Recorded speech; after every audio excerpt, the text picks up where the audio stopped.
Good morning, everybody. It's Thursday, February 27th, 5:27 a.m. Central Time. Grain markets are mixed this morning. May corn futures up 1 at 494.5. May soybeans up 7.25 at 1048.25. May Chicago wheat down 3.5 at 576.25. May Kansas City wheat down 3.75 at 594.75. May spring wheat down 0.75 cents at 617. Just a quick heads up before we start here. USDA will have Ag Outlook Forum data out at 6 a.m. Central Time this morning. It's not out yet as we're taping here. It'll be out by the time a lot of you guys watch this. Just a heads up, premium subs. I'm going to have a video about that blasted out within the hour of the release. If you guys are watching on YouTube, we'll talk about it tomorrow. Okay, let's get to this ethanol stock story.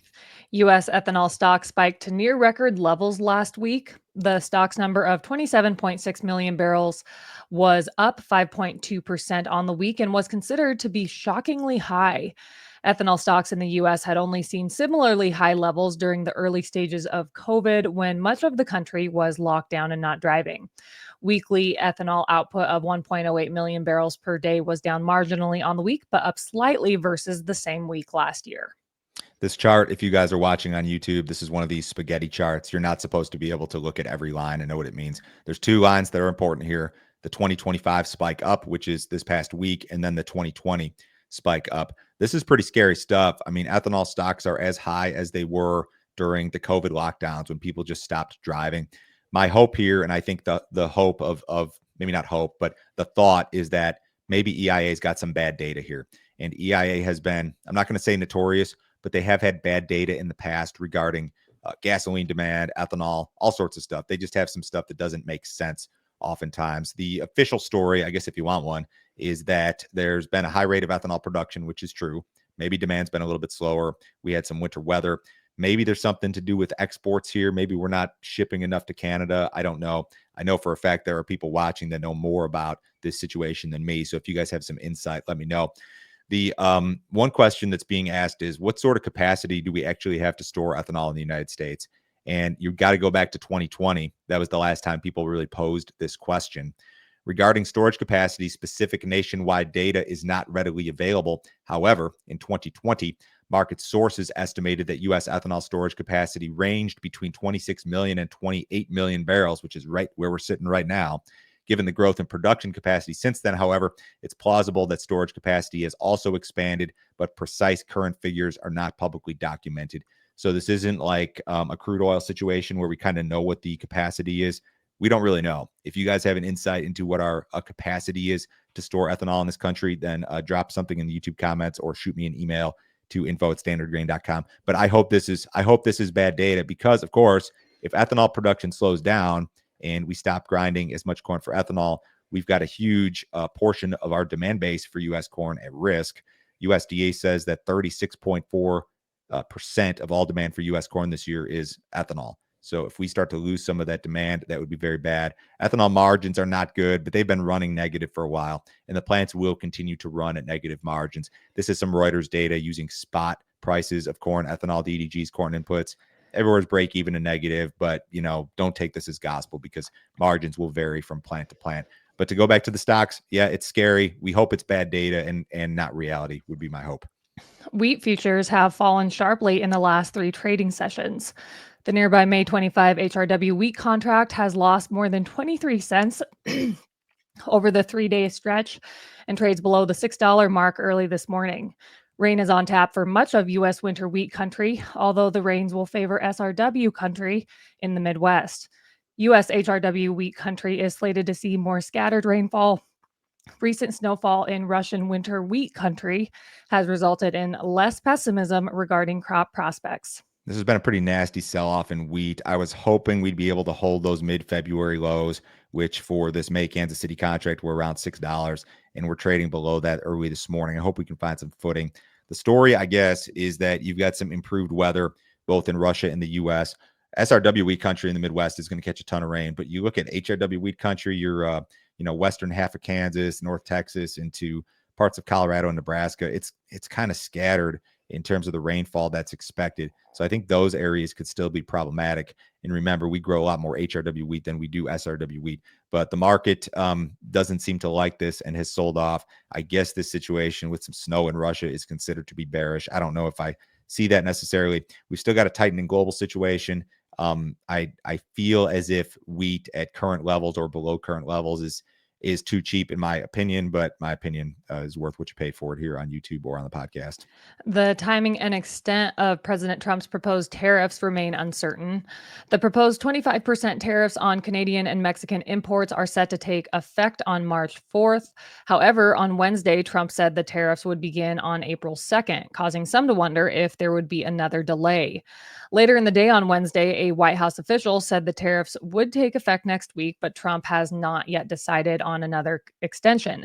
Trump also announced a 25% tariff on EU imports, but did not provide additional details. In response, the EU has signaled that it is fully prepared to impose retaliatory tariffs on the US. As I understand it, this was like all part of a real-time interview where they were asking Trump questions, and he kind of like changed his mind like during the interview. Basically, he's like, "Oh well, maybe it's going to be March, but maybe it's going to be April." As our friend Jim Urio, who joins me on Macro Friday every other week, often says about Trump, he says this. He says, "Take Trump seriously, but not literally." Meaning, like when he makes a tariff threat, yeah, it's serious, but maybe don't take the date super literally. And don't take the details super literally. He's trying to, I think, drive negotiation. I think he's trying to scare Mexico and Canada and the EU and whoever else into, call it submission or whatever you want to call it. He's trying to push them to the table to get what he wants. So I don't know. Still wait and see. So if you guys have not checked out our premium content, you sure need to do so. Joe, can you tell our viewers about all the benefits that come with our premium subscription? Brian Splitt's fantastic. He does charts with us every other Wednesday. And I think that if you're looking for just a basic idea of how the markets function technically, what Brian sees in terms of patterns and pattern recognition, he's done a fantastic job for us the last couple of years. As I've said before, a lot of people throw grain charts around on the internet, but Brian is the OG grain chart guy. As far as our generation is concerned, we're not that. Brian's a young man, of course, but his stuff is fantastic, and you should absolutely check it out. Go to standardgrain.com. You can sign up this morning. The other thing that you guys will see this morning, premium subs, I'll have a snapshot of that USDA Ag Outlook form and the acreage numbers in particular out within an hour of that release later this morning. $50 a month. Cancel it anytime. Sign up this morning. I'll forward you a copy this morning's email, guys. The USDA will allocate up to $1 billion to combat the bird flu outbreak and help reduce egg prices.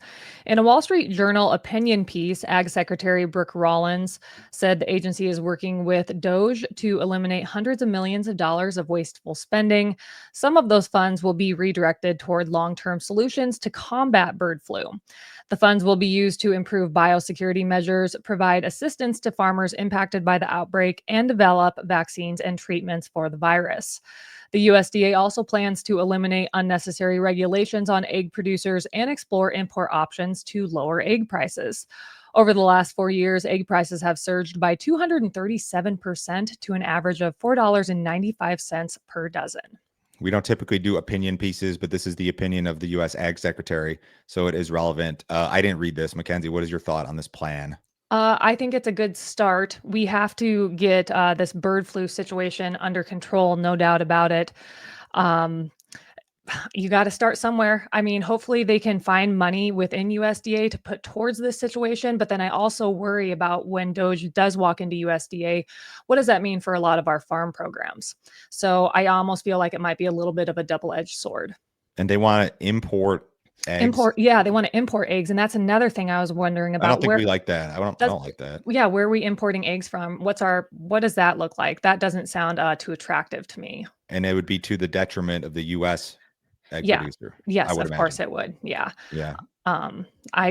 It's a plan. But again, like this bird flu situation, it has run rampant for years. So I guess this is where we start and we see how it plays out. This is definitely a big public thing. My dad told me yesterday I need to start raising chickens, and I'm like, you should in your backyard. No, hell to the no. It's for you guys. guys, not me. Okay. Argentina's main oilseed union is threatening a nationwide strike. Union workers are threatening to strike at soybean processing plants after agribusiness giant Vicentin failed to pay their February wages. Last week, a Santa Fe court ruled the company's agreement with lenders unconstitutional, blocking new rental agreements for its facilities after February. The court ruling may cause Vicentin to default on February payments, and other unions may join the strike. The company has halted operations at its 3 processing facilities. Vicentin defaulted on more than $1 billion in debt back in 2019, leading to one of Argentina's largest corporate bankruptcies. This is like an event that occurs several times per year. There's some sort of labor strike in Argentina.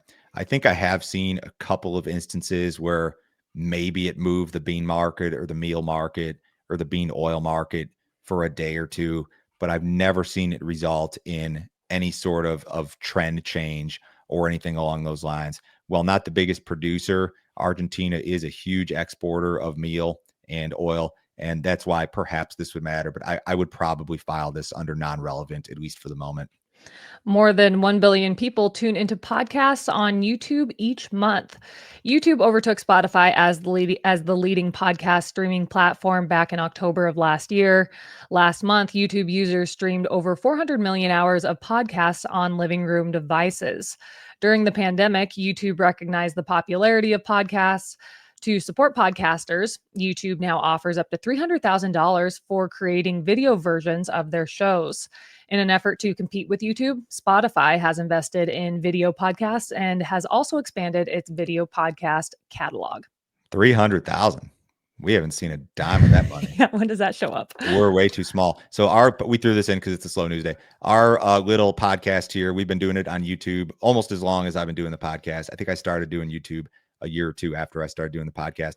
But we have roughly 19,600 subscribers on YouTube, which represents, if my math is correct, 0.00196% of all YouTube podcast listeners. So we're getting somewhere. Maybe more importantly, I think some estimates would indicate there are around 350,000 corn growers in the United States. That's really our target. And we've hit 5.6% of that crowd here on YouTube. So we're gaining some traction. We're still very, very tiny, and we're never going to see a dime of the 300,000 going to Joe Rogan or whoever is getting it. But interesting stuff in any case. What did cattle do yesterday? Cattle futures were lower. Live cattle were 67 cents to $1.10 lower. Feeders were 15 cents higher to 95 cents lower. Box beef was also lower. Choice was down 142 at 312.90, and select was down 89 cents at 303.24. U.S. dollars up a little bit. Stocks are up. The S&P's up 35, back above 6,000. The S&P futures. Dow's up 110. Bonds off almost a full handle. Gold's down $30. Crude oil is up 66 cents, and the April WTI at 69.28. Have a great day, guys. We'll be back on Friday.